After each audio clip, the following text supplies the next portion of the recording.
Bienvenue sur le live Perpétue Robert, naturopathe. Pour ceux et celles que c'est la première fois qu'ils me trouvent en live, bienvenue. J'aimerais bien que vous mettez votre nom pour qu'on puisse on puisse se communiquer, quoi. Donc, aujourd'hui, on va commencer. On a déjà commencé, excuse-moi, on a déjà commencé avec toutes les difficultés, les problèmes qui vont avoir rapport avec la santé féminine puisque c'est la santé des femmes. C'est le mois de mai, donc on parle de la santé des femmes en général. Donc aujourd'hui, on va parler des inflammations au niveau des ovaires. Quoi faire, comment est-ce qu'on peut y remédier. OK? En attendant, je vais partager sur mes groupes.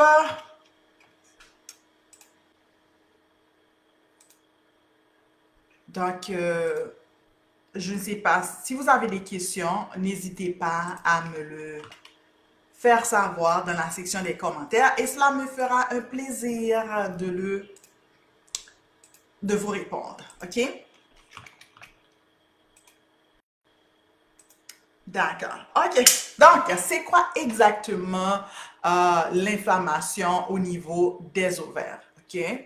Donc, on sait que l'appareil reproducteur féminin, ça contient les ovaires, on a les trompes de Fallope, on a l'utérus, on a le vagin. OK? Et ces organes-là sont des organes qui sont très, très vulnérables. Très, très vulnérables en ce qui a trait aux infections. OK? Et on a vu aussi quand il y a que le vagin en tant que tel a ses propres microbiomes. Ça veut dire qu'il a ses propres bactéries qui vivent à l'intérieur là. On sait qu'il y a des micro-organismes partout dans le corps, y compris dans la partie féminine également. Donc, c'est à cause que le vagin là où se trouve le vagin, donc c'est très humide et c'est vraiment très susceptible à certaines maladies, à une propagation de bactéries. Souvent que quand il y a une dysbiose, on sait c'est quoi le dysbiose, c'est comme un déséquilibre au niveau de la flore bactérienne, un déséquilibre au niveau du microbiote. Comme c'est dans le cas du vagin, on va parler d'un déséquilibre au niveau du microbiote vaginal. Donc, ces bactéries-là se multiplient parce que l'environnement est chaud, c'est humide et ce qui va faire que ça va entraîner une inflammation suite à une surpopulation ou à une dysbiose de ces bactéries-là. Donc, ça va entraîner une inflammation, une douleur et des pertes vaginales. Et souvent, beaucoup de femmes pensent que les pertes vaginales, c'est quelque chose de normal. OK? Moi, je l'ai pensé aussi, quand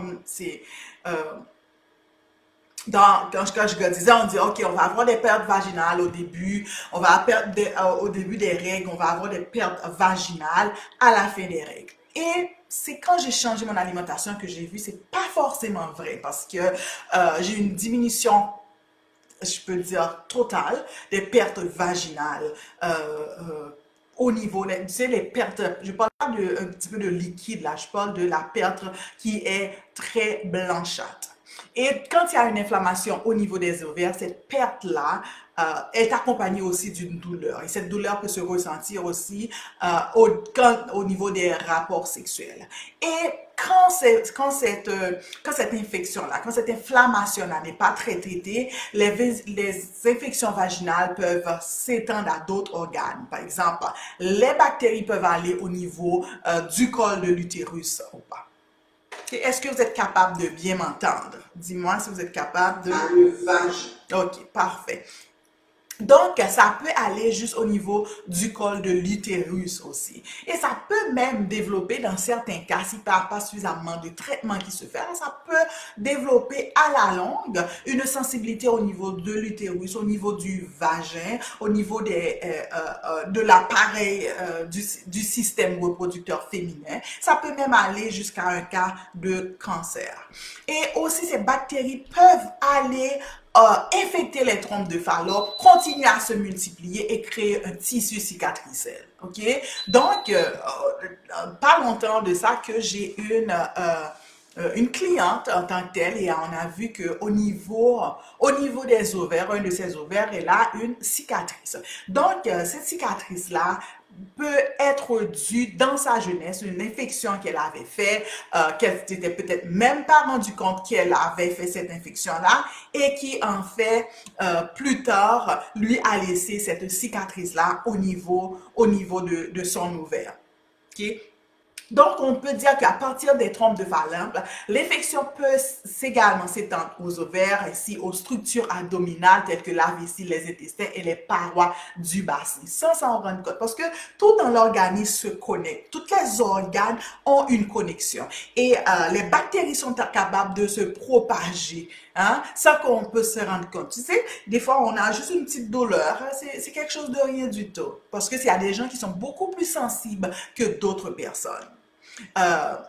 Donc, on parle de maladies inflammatoires pelviennes quand le terme est utilisé pour l'infection généralisée de l'intérieur de l'utérus. Ça veut dire à l'intérieur de l'utérus, des trompes de Fallope et des ovaires. Donc, et les symptômes peuvent comprendre aussi des pertes vaginales, une douleur pelvienne, chronique ou de la fièvre. Si c'est quand la personne fait de la fièvre, vous dites oh, c'est bon. Quand vous faites de la fièvre, il faut être content, vous dire ok, le corps est en train de réagir. On dit ok, le corps est en train de réagir, le corps est en train de faire son travail. Donc, il faut pas avoir peur d'avoir de la fièvre. Au contraire, il faut être content d'avoir de la fièvre parce que c'est un signe que le corps nous donne qu'on doit réagir. Donc, on appelle ça comme une maladie aiguë. Tu sais, je vais vous dire, toutes les maladies aiguës comme diarrhée, la fièvre, vomissement, des frissons, ce sont des signes et symptômes que le corps vous dit, je suis en train de me battre, je suis en train de me libérer, j'ai besoin d'aide. À ce moment-là, il faut aller au secours du corps. Il faut aller au secours du corps. Donc, ce qui arrive, quand on souffre de maladies inflammatoires chroniques au niveau pelvien, ça veut dire au niveau des ovaires, de l'utérus ou les parties du système reproducteur féminin, ok? Donc, ça peut apparaître lors de l'ovulation lorsqu'on est libéré l'ovaire de la femme. Donc, ça laisse, comme je vous l'ai dit, ça laisse une cicatrice, un tissu cicatriciel que l'infection a laissé et peut entièrement boucher les trompes de Fallope de sorte que l'œuf ne peut pas passer dans l'utérus, de sorte que la personne ne peut pas enfanter. Donc, on peut avoir des cas de stérilité qui sont dus à cette maladie inflammatoire-là suite à l'infection pelvienne. OK? Donc, on a dit que le résultat, c'est une stérilité du fait que le sperme ne peut pas atteindre l'œuf maintenant. Parce que à cause de cette cicatrice-là, parce que la cicatrice, c'est comme un tissu conjonctif qui est fait. Ou du moins, la personne peut avoir une grossesse extra-utérine, ou la personne peut avoir une urgence médicale, et puis, ou que l'œuf est fertilisé et commence à grossir, au lieu de grossir dans l'utérus, ça va grossir dans le tronc de Fallope. Donc, c'est ça. Donc, je ne sais pas si l'un de vous, vous avez eu une inflexion quelconque. Si vous voyez que ces signes et symptômes-là ressemblent à vous avec des douleurs abdominales, vous avez des pertes blanches à répétition, ça peut avoir une odeur aussi ou une fièvre, allez, va consulter quelqu'un. OK? Donc, il y a certaines choses que si l'inflammation est aiguë, on va dire cette inflammation aiguë, ou aiguë, ça veut dire que c'est pas chronique, c'est pas aller sur une période de 3 à 6 mois, ça c'est dans quelques jours, c'est dans cette phase aiguë-là, il y a certaines choses qu'on est capable de faire. C'est sûr qu'il faut reposer. Reposer, il n'y a pas à sortir de là, il faut vous reposer. Surtout que si vous avez de la fièvre, il ne faut pas faire trop de mouvements également. Ensuite, il va falloir supporter supporter les bonnes bactéries du corps. On a passé tout le mois d'avril à parler de l'importance du microbiote, de l'importance des bactéries qui sont dans le corps. Il va falloir supporter ces microbactéries-là avec des probiotiques, comme on a dit. Et aussi, n'oubliez pas, dès que vous prenez des probiotiques, il faut également prendre des prébiotiques.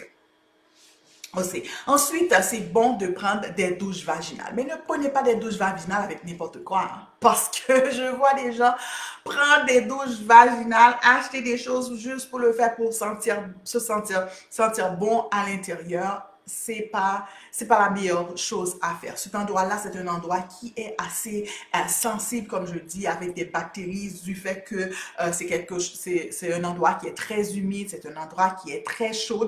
Donc, il faut en prendre soin. Donc, prendre deux ou trois douches par jour avec des plantes, évidemment, pour aider avec les infections. Okay? Ensuite, ce que vous pouvez faire aussi, c'est on peut appliquer de la glace sur là où vous avez. On peut dire aussi, c'est comme un traitement chaud-froid, un traitement hydrothérapie. Quand je dis un traitement hydrothérapie, ça veut dire que on met du chaud, ensuite on met du froid. Ce que ça va faire, ça va augmenter la circulation sanguine à ce niveau-là. Dès que vous employez chaud-froid, donc il va y avoir une vasodilatation qui se fait et une vasoconstriction qui se fait. Donc, en fait, ça augmente la circulation au niveau du corps. Vous allez voir, quand vous mettez le chaud, qu'est-ce qui va arriver? Vous allez voir que ça va devenir rouge si vous êtes pâle de peau, ou comme dans mon cas aussi, comme je suis assez foncée. Oui, je suis bien contente de ma couleur. Je plaisante, ok?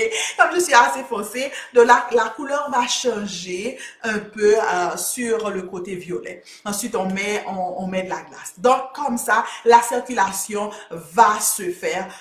Dès qu'il y a du sang, dès qu'il y a un volume sanguin qui va dans un endroit, ce volume sanguin-là a tendance à nourrir et à diminuer l'inflammation. Parce que dès qu'il y a le sang, dès qu'il y a la circulation, ça vient aussi avec tous les éléments nécessaires pour diminuer l'inflammation. Okay? Est-ce que jusque-là, ça va? Est-ce que vous comprenez? Donc, ce qu'on peut faire aussi, c'est aller automatiquement libérer. Parce que dès que tu parles de guérison, il faut qu'il y ait une élimination. S'il y a des bactéries ou quel que soit ce que vous faites, il faut que la barrière, que les intestins soient ouverts. Il faut qu'il y ait une élimination qui se fait. Il faut un endroit pour que les toxines puissent s'éliminer. Parce que sinon, ce qui va arriver, tu es en train de prendre, par exemple, un antibactérien, ou tu es en train de prendre n'importe quoi pour nettoyer le sang, des plantes, je ne sais pas. Et ce qui arrive, tu ne vas pas à la selle, ou du moins il y a un blocage qui se fait au niveau des intestins. Quand ce blocage se fait au niveau des intestins, qu'est-ce qui va arriver? C'est qu'à un certain moment, il va y avoir une réabsorption de ces bactéries-là, une réabsorption, même si les bactéries ne vont pas être vivantes, puisqu'ils sont morts en les éliminant, mais il va y avoir une réabsorption de ces détritus-là et ça va faire du mucus dans le corps. Donc, automatiquement, que vous êtes en train de prendre n'importe quoi, il faut, pour guérir, il faut vraiment ouvrir les intestins et pour qu'on puisse libérer. OK? Donc, qu'est-ce qu'on va dire? Garder les intestins garder les intestins très libres. En fait, c'est ce que je voulais dire. Garder les intestins très libres pour qu'on puisse éliminer les toxines qui se font à l'intérieur du corps. Donc, avez-vous des questions? Si vous avez des questions, ça me ferait un plaisir de les répondre. Mettez-les dans la section des commentaires. Et si vous avez un sujet bien déterminé que vous voulez que je partage avec vous, ça me ferait un plaisir de le mettre dans la section des commentaires ou juste m'envoyer un petit message sur perpetu.robert@gmail.com ou m'envoyer un message sur Facebook ou sur Instagram. OK? Donc, sur ce, je vous laisse. Prenez soin de vous. Mangez une alimentation bien équilibrée. supporter votre bactérie. Ok, Patricia. Supportez vos bactéries pour qu'ils puissent faire leur travail qu'ils doivent faire. Parce que le corps est armé pour faire les travaux dont vous avez besoin. Il va juste falloir que vous lui donnez les bons outils, les outils qui sont nécessaires pour qu'il puisse battre pour vous, pour qu'il puisse vous défendre. Si vous avez besoin de beaucoup plus d'informations, je vais vous mettre mon lien. Vous pouvez prendre un rendez-vous de 15 minutes gratuite où on peut s'asseoir pour voir quel plan qu'on va mettre pour vous aider. Et aussi, si vous avez besoin de produits naturels pour les cheveux, pour faire pousser vos cheveux ou prendre soin de vos cheveux de façon naturelle sans pour autant avoir des toxines dans le corps, comme je vous l'ai dit, tout ce que vous mettez sur la peau va dans la circulation sanguine. Tout ce que vous mettez dans vos cuirs chevelus va dans la circulation sanguine. Donc, ce serait mieux d'aller avec des produits qui sont beaucoup plus naturels. Donc, c'était tout pour aujourd'hui. Perpétue Robert, naturopathe.